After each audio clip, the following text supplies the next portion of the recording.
మీ ఎలాంటి వ్యాపార ప్రకటనలకైనా వెంటనే మా ఛానల్ సంప్రదించండి. అందరికీ నమస్కారం. నేను శిరీష. ఈరోజు మనతో పాటు ఉన్నారు ప్రముఖ ఆధ్యాత్మికవేత్త, జ్యోతిష పండితులు బ్రహ్మశ్రీ నందిబట్ల శ్రీహరి శర్మ గారు. గురుగారితో మాట్లాడదాం. గురుగారు నమస్కారం అండి. వాగర్థావివ సంపృక్తౌ వాగర్థ ప్రతిపత్తయే జగతః పితరౌ వందే పార్వతీ పరమేశ్వరౌ. ఆదిత్యాయ చ సోమాయ మంగళాయ బుధాయ చ గురుశుక్ర శనిభ్యశ్చ రాహవే కేతవే నమః. శృంగేరి జగద్గురు పీఠాధిపతులకి, కంచి పీఠాధిపతులకి నమస్కారములు తెలియజేసుకుంటూ కార్యక్రమాన్ని ప్రారంభిద్దాం. గురుగారు, చూస్తుండగానే 2025 సంవత్సరం అయిపోయింది. 2026 ఆంగ్ల నూతన సంవత్సరానికి వచ్చేసాం. ప్రతి ఒక్కరికి ఉంటుంది, మా రాశి వారికి ఎలా ఉంటుంది, ఎలాంటి జాగ్రత్తలు తీసుకోవాలని. సో ముఖ్యంగా చూసుకుంటే మకర రాశి వారికి ఈ 2025 సంవత్సరం ఎలా ఉంటుందంటారు, ఎలా కలిసి వస్తుందంటారో తెలియజేయండి గురు. ఈ 2026వ సంవత్సరంలో జనవరి నుంచి డిసెంబర్ వరకు మకర రాశిలో జన్మించినటువంటి వారికి ఏ విధంగా ఉండబోతుందో తెలుసుకునే ప్రయత్నం చేద్దాం. ప్రధానంగా గురువు, ఏ యోగాన్ని ఇవ్వాలన్నా గురువే. ఈ మకర రాశికి సంబంధించి చూసుకుంటే మొదటి 2.5 నెలలు గురువు వక్రీకరించి మిథున రాశిలో ఉండడం, షష్టమ స్థానంలో. దీని ప్రభావం వలన వక్రీకరించినటువంటి కారణం చేత యోగించేటువంటి ప్రభావం ఎక్కువగా ఉంటుంది. అంటే ఏ వాటి మీద ప్రభావం అనంటే ప్రధానంగా ఉన్నత విద్యకు సంబంధించి చేసే ప్రయత్నం, విద్యకి సంబంధించి ప్రయత్నము, విదేశీ యానానికి సంబంధించి చేసే ప్రయత్నము, ఏ పని చేసినా ఆ ఫలితంలో లాభాన్ని పొందడం, ఇవన్నీ కూడా యోగిస్తాయి. ముఖ్యంగా పేరు ప్రఖ్యాతులు పెరుగుతాయి. చేసే ప్రతి పని 10 మందికి నచ్చుతుంది. ఈ మొదటి 2.5 నెలలు మార్చి 14 వరకు. ఈ మార్చి 14 తర్వాత మే 31వ తారీఖు వరకు రుజుమార్గంలో గురువు ఈ మిథున రాశిలో సంచారం చేస్తున్నటువంటి కారణం చేత ఆర్థికపరమైనటువంటి సమస్యలు, రుణ బాధలు పెరగడం, అలాగే మీ దగ్గర తీసుకున్న డబ్బులు చెల్లించలేకపోవడం, లేదా మీరు ఇతరుల దగ్గర డబ్బు తీసుకోవాల్సినటువంటి పరిస్థితి రావడం, ఇవన్నీ జరుగుతాయి. అంటే ఒక రకంగా చెప్పాలంటే హోమ్ లోన్స్ కానీ పర్సనల్ లోన్స్ కానీ ఎదురు చూస్తున్నట్లయితే లోన్స్ పొందే అవకాశం కూడా మీకు గోచరమవుతుంది. ఇక జూన్ 1వ తారీఖు నుంచి అక్టోబర్ 31వ తారీఖు వరకు కూడా, అంటే June, July, August, September, October, ఈ 5 నెలల పాటు యోగ్యమైనటువంటి కాలం. ఇది చాలా అద్భుతంగా ఉంటుంది. ప్రధానంగా ఈ సంబంధించినటువంటిది ఇతరుల యొక్క సహాయ సహకారాలతో మీ పనులన్నీ పూర్తి చేసుకోగలుగుతారు. ఈ 5 నెలల కాలంలో అన్ని విధాలుగా లాభసాటిగా ఉంటుంది. ధనపరమైనటువంటి సమస్యలు తీరుతాయి, రుణబాధలు నివృత్తి అవుతాయి, రాని బాకీలు వసూలవుతాయి. ఆఖరి 2 నెలలు మాత్రం అనుకూలంగా ఉండదు. ఇది గమనించుకోండి. ఏ తర్వాత ఈ గురువు యొక్క అనుగ్రహం వలన దాదాపుగా ఒక 4.5 నెలల పాటు అనుకూలంగా లేని సమయం, మిగతా సమయం అంతా కూడా అనుకూలంగా ఉంటుంది. అంటే దాదాపుగా ఈ గురువు మీకు ఒక 60-40% యోగిస్తాడు. 60% యోగించడం, 40% అవయోగం చేయడం. మరి ఈ యొక్క గురువు వల్ల ఒక్క దగ్గరనే ఆగిపోతుందా? మిగతా గ్రహాల యొక్క ప్రభావం ఏంటి? ముఖ్యంగా నారు పోసిన వాడే నీరు పోస్తాడు అనే సామెత గుర్తుంది కదా. పడగొట్టిన చోటనే లేచి నిలబడగలుగుతాం. అదే ఈ గురువు అనుకూలంగా లేకపోయినా రాష్ట్రాధిపతి అయినటువంటి శని సంపూర్ణంగా యోగిస్తున్నాడు కొంతకాలం పాటు. ఇక్కడ మీరు గమనించాలి, అసలు సిసలైనటువంటి శని తత్వాన్ని మీరు అర్థం చేసుకోవాలి. కష్టపడే తత్వము, నిజాయితీగా ఉండే తత్వము, ముందుకు ధైర్యంగా సాగే తత్వం కనుక అలవర్చుకుంటే ఈ మకర రాశి వారు పొందే అదృష్టం ఇంత అంత అని చెప్పడం కాదు, అన్ని విధాలుగా యోగదాయకంగా ఉంటుంది. ఎందుకంటే జూలై 26వ తారీఖు వరకు శని 3వ స్థాన సంచారము చేత యోగకరుడుగా ఉండడం, తదనంతరం జూలై 26 నుంచి నవంబర్ మరియు డిసెంబర్ 10వ తారీఖు వరకు వక్రగమనము చేత ఏలినాటి శని దోష ప్రభావాన్ని కూడా కలగచేస్తున్నాడు. ఇక్కడ ఇది మీరు గుర్తుపెట్టుకోవాలి. ఈ సమయం అంటే ఒక సందర్భంలో గురువు యోగించట్లేడు కానీ శని యోగిస్తున్నాడు, కష్టపడడం. ఒక సందర్భంలో కష్టపడినా ఫలితం దక్కకపోయినా దైవాన్ని నమ్ముకుంటే, దైవ ఆరాధన, దైవ ప్రయత్నం కనుక చేసుకుంటే తప్పకుండా మీకు యోగాన్ని కలగచేస్తుంది అనేటువంటి యొక్క సందేశాన్ని మీకు ఈ యొక్క మకర రాశిలో జన్మించినటువంటి వారికి గురుగ్రహం ఇవ్వబోతుంది. ఇది యోగదాయకంగా అని చెప్పవచ్చు. ఇక విద్యార్థులకి ప్రధానంగా మొదటి 2.5 నెలలు కష్టపడితే ఆ తదనంతరం మే వరకు ఉండేటువంటిది అక్కడ గడ్డు కాలంలో ఈ కష్టం మీకు ఉపయోగించబడుతుంది. కాబట్టి బాగా కష్టపడితే తప్ప సరైనటువంటి ఫలితాన్ని పొందలేమని ఈ యొక్క గురువే మనకు తెలియచేస్తుంది. ఇక సంబంధించి జూన్ 1 నుంచి అక్టోబర్ 31 వరకు కూడా విదేశీయానానికి అనుకూలంగా ఉండేటువంటి సమయం, ఉన్నత విద్యకి కూడా అనుకూలంగా ఉండేటువంటి సమయం. కాబట్టి కోరుకున్నటువంటి విద్యా సంస్థల్లో ప్రవేశం లభించి తీరుతుంది. ఇక ఉద్యోగం గురించి మనం చూసుకున్నట్లయితే ఈ ఉద్యోగంలో ఏ సందర్భంలో ఏ సమయాలు బాగుంటాయి, ఏ సమయంలో ఉద్యోగం మారాలి అనే విషయాల గురించి క్లుప్తంగా ముందు తెలియచేసుకుందాం. ఇక వివాహ సంబంధమైనటువంటి విషయానికి వచ్చేసరికి మొదటి 2.5 నెలలు వివాహ ప్రయత్నానికి, లేదా జూన్ 1 నుంచి అక్టోబర్ 31వ తారీఖు వరకు వివాహము ప్రయత్నానికి అనుకూలం. వివాహ సంబంధముగా ఈ యొక్క మకర రాశిలో జన్మించినటువంటి వారికి వివాహము నిశ్చయం అవ్వబోతుంది, సందేహమే లేదు.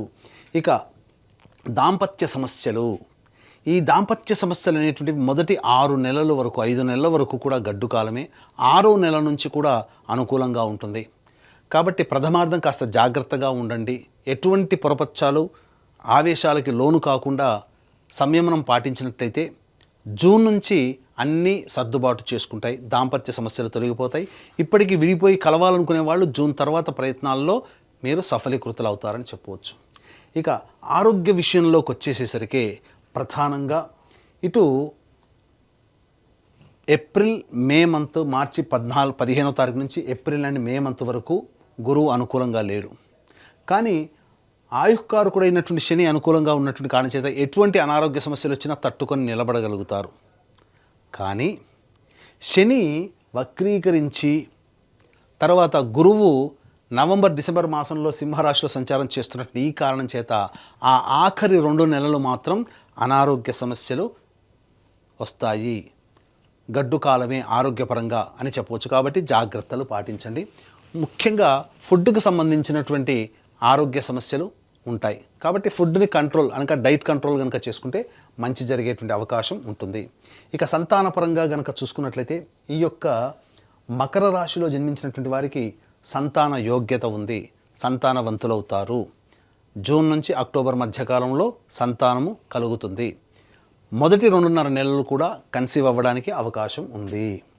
ఇక సంబంధించి రాజకీయమైనటువంటి సంబంధించి చూసుకున్నట్టయితే రాజకీయ పలుకుబడి అనేటువంటిది ఉంటుంది ప్రయత్నం చేస్తే. కానీ పెద్దల యొక్క అండదండలు లేని కారణం చేత ఆ పలుకుబడి పేరును మాత్రమే తెస్తుంది తప్ప మీకు ఉపయోగపడే విధంగా మీకు పదవి అనేటువంటిది ఉండదు. కాబట్టి అందరితో కలుపుగోలుగా ఉండండి, కానీ ధనాన్ని ఖర్చు పెట్టి మీరు ప్రయత్నం మాత్రం మీరు చేయకండి. ఆశించి భంగపడడం తప్ప ఇంకా వేరే ప్రయత్నం ఉండదు. కాబట్టి జాగ్రత్తగా పాటించండి. ఇక వ్యాపారానికి సంబంధించినటువంటిది కనుక వచ్చినట్లయితే ఎడిబుల్ ఆయిల్స్, అలాగే ఆటోమేటివ్ రంగము మరియు గ్రౌండ్ ఆయిల్స్ అనగా కిరోసిన్, పెట్రోల్, డీజిల్ లాంటి వ్యాపారంలో ఉన్నవాళ్ళు, చర్మ మరియు తోలు సంబంధమైన వ్యాపారస్తులు, ఇనుము సంబంధమైనటువంటిది ఇటుక, మట్టి, ఇసుక సంబంధించినటువంటి వ్యాపారస్తులు, ప్లాస్టిక్ ఇండస్ట్రీస్లో ఉన్నటువంటి వాళ్ళకందరికీ కూడా జూలై వరకు కూడా అద్భుతంగా ఉండబోతుంది. వాళ్ళ యొక్క వ్యాపారము అభివృద్ధి బాటలో ఉంటుంది. తదనంతరం కొంత కుంటుబాటుతనం తప్పదు. ఇక మరీ ముఖ్యంగా వ్యాపార విస్తరణ జూలై లోపల చేసే ప్రయత్నం చేసుకుంటే మంచిదని గమనించవచ్చు. ఇక ఈ సంబంధించినటువంటి restaurant, hotel business, general stores, tiffin centres, road side vendors, అలాగే తీర్థయాత్రలు, దైవ సంబంధమైనటువంటి వృత్తులు, వ్యాపారాల్లో ఉన్నటువంటి వాళ్ళు, కళాశాలలు, విద్యా సంస్థలు నడిపేటువంటి వాళ్ళు, బంగారు వ్యాపారస్తులు, ఎఫ్ఎంసీజీ ఫుడ్ సంబంధించినటువంటి వ్యాపారంలో ఉన్నటువంటి వాళ్ళకి మొదటి 4-5 నెలలు అనుకూలంగా ఉండదు. జూన్ నుంచి అక్టోబర్ వరకు అనుకూలంగా ఉంటుంది. మిగతా సమయాలు నవంబర్ డిసెంబర్ అనుకూలంగా ఉండదు. కాబట్టి ఏదైనా కానీ వ్యాపారం విస్తరింప చేసుకోవాలి లేదా వ్యాపారాన్ని ప్రారంభించాలనుకునే వాళ్ళు మీ యొక్క జన్మజాతకాన్ని దగ్గరలోని మంచి పండితుల చేత చూపించుకొని ప్రయత్నం చేసి అన్నీ అనుకూలిస్తే కనుక మీరు మొదలు పెట్టవచ్చు ఈ చెప్పినటువంటి సమయంలో అని చెప్పవచ్చు. ఇక కళారంగంలో జన్మించినటువంటి వాళ్ళకి పేరు ప్రఖ్యాతులు పెరుగుతాయి. అనగా సినిమా రంగము, టీవీ సీరియల్స్ రంగము, సోషల్ మీడియా రంగము, ఎలక్ట్రానిక్ అండ్ ప్రింటింగ్ మీడియా రంగంలో ఉన్నటువంటి వాళ్ళకి పేరు ప్రఖ్యాతులు వస్తాయి. కానీ దానికి తగ్గినటువంటి ధనం మాత్రం రాదు. మీకు ముందుగా అడ్వాన్స్ ఇచ్చి మీ చేత పని చేసుకొని ఎగ్గొట్టే వాళ్ళు ఎక్కువగా ఉంటారు. కాబట్టి అటువంటి వ్యక్తుల పట్ల జాగ్రత్తలు పాటించండి. మొహమాటానికి పోయి మొదటికే మోసం తెచ్చుకోకండి. కాబట్టి అన్ని విధాలుగా నిక్కచ్చితత్వాన్ని కళారంగంలో ఉన్నటువంటి వ్యక్తులు గనక ఏర్పరచుకుంటే చాలా మటుకు సేఫ్ సైడ్లో ఉంటారని చెప్పవచ్చు.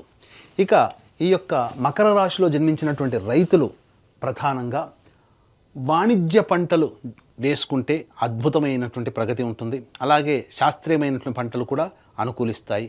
కాకపోతే దిగుబడి పెరుగుతుంది, కానీ దానికి తగినటువంటి రాబడి అనగా ధనపరంగా కొంత నష్టపోతారు. ఎలా? దిగుబడి చాలా వస్తుంది. మీరు అమ్మే సమయానికి మీరు అనుకున్నది 10 రూపాయలు అయితే మీకు దక్కేది 3 రూపాయలు. ఇలా రాబడి తక్కువగా ఉంటుంది. కాబట్టి ఆచితూచి పెద్దల యొక్క సహాయ సహకారాలు సలహాలతో మీరు పంటలు వేసుకోండి, అన్ని విధాలుగా బాగుంటుంది. ఇక ఈ యొక్క మకర రాశిలో జన్మించినటువంటి స్త్రీలు ప్రధానంగా మీ కష్టం మీకే ఉంటుంది, పేరు ప్రఖ్యాతులు మామూలుగానే ఉంటాయి. ఇంతకు ముందులాగా గౌరవించినటువంటి సందర్భాలు ఇప్పుడు తగ్గుముఖం పడతాయి. అనవసరంగా మీ యొక్క సర్వీస్ని ఎదుటి వాళ్ళకి వృధాగా ధారపోయడమే కలుగుతుంది తప్ప మీకు వాటి నుంచి ఎటువంటి ఉపయోగాలు అనేటువంటివి కావు. అంతేకాకుండా సంతానవంతులవుతారు. వివాహానికి సంబంధించిన వివాహ ప్రయత్నాల్లో వివాహం జరిగి తీరుతుంది. అన్ని విధాలుగా యోగదాయకంగా ఉంటుంది కానీ మీకు ఉపయోగపడే విధంగా ఎవ్వరూ ఉండరు కుటుంబ సభ్యులతో సహా. కాబట్టి నిర్మోహమాటంగా వ్యాపారానికి సంబంధించినటువంటి ప్రయత్నాల్లో ఉన్నటువంటి వాళ్ళు ఎవరికి కూడా డబ్బులు అప్పుగా ఇవ్వకండి. ఇచ్చినట్లయితే మళ్ళీ తిరిగి తీసుకోవడం కష్టతరం అవుతుంది. ధనాన్ని నష్టపోయే అవకాశాలే ఎక్కువగా ఈ మకర రాశిలో జన్మించినటువంటి స్త్రీలు పొందుతారు. ఆరోగ్యపరంగా జాగ్రత్తలు పాటించండి. మోకాలు నుంచి పాదాల వరకు సమస్యలు అధికంగా ఉంటాయి. శస్త్రచికిత్సలు జరిగే అవకాశాలు ఈ యొక్క మకర రాశిలో జన్మించినటువంటి వారికి గోచరమవుతున్నాయని చెప్పవచ్చు. ఇక ఇంతకుముందు చెప్పుకున్నాం కదా, ప్రధానంగా ఈ యొక్క మకర రాశిలో జన్మించినటువంటి వారికి ఉద్యోగ సంబంధమైనటువంటి విషయాలు ఏ విధంగా ఉండబోతున్నాయి, ఏ సమయంలో చేసుకోవాలనేటువంటి విషయాన్ని మనం గమనించుకుందాం. ఇక ముఖ్యంగా ఈ యొక్క మకర రాశిలో జన్మించినటువంటి వారు మార్చి 14 నుంచి ఏప్రిల్ 13వ తారీఖు లోపల ప్రయత్నం చేయండి, ఆ సమయం. ఇక తదనంతరం జూన్ 15 నుంచి జూలై 15 మధ్యకాలంలో ఉన్నటువంటి సమయం. అలాగే ఈ యొక్క నవంబర్ 16 నుంచి జనవరి 13వ తారీఖు వరకు ఉన్నటువంటి సమయంగా చెప్పొచ్చు. అక్టోబర్ 17 నుంచి సెప్టెంబర్ 17 నుంచి నవంబర్ 15వ తారీఖు వరకు ఉన్నటువంటి సమయం ఉద్యోగ సంబంధంగా. మళ్ళీ చెప్తున్నానండి, మకర రాశిలో జన్మించినటువంటి వారికి మార్చి 14 నుంచి ఏప్రిల్ 13వ తారీఖు వరకు, అలాగే జూన్ 15 నుంచి జూలై 15వ తారీఖు వరకు, సెప్టెంబర్ 17 నుంచి నవంబర్ 15వ తారీఖు వరకు ఉన్నటువంటి సమయమే ఉద్యోగస్తులు నూతన ఉద్యోగం మారడానికి, నిరుద్యోగస్తులకి లేదా ఉన్న సంస్థల్లో అభివృద్ధిని అనగా ప్రమోషన్ పొందడానికి లేదా కొత్త సంస్థల్లో ఉద్యోగం వెతుక్కోవడానికి అనుకూలమైన సమయం. మిగతా సమయాలు అనుకూలము కావు. ప్రయత్నం చేసి భంగపడి ఇబ్బందులు పడడం తప్ప వేరే ఫలితము లభించదు. ఇక ఈ మకర రాశిలో జన్మించినటువంటి వారికి మార్చి వరకు కూడా ఎలాగో గురువు అనుకూలంగా లేడు కాబట్టి ఈ కారణం చేత సందర్భంగా కుజుడు కూడా అనుకూలంగా లేడు. కుటుంబ సభ్యుల మధ్య వాగ్వివాదాలు పెరుగుతాయి. ఏప్రిల్ నెలలో కుజుడు యోగిస్తున్నాడు. తద్వారా నూతన వ్యక్తుల పరిచయం అనేటువంటి జరుగుతుంది. మే 1 నుంచి జూన్ 19వ తారీఖు వరకు వాహన ప్రమాదాలు చోటు చేసుకునే అవకాశం ఉంటుంది.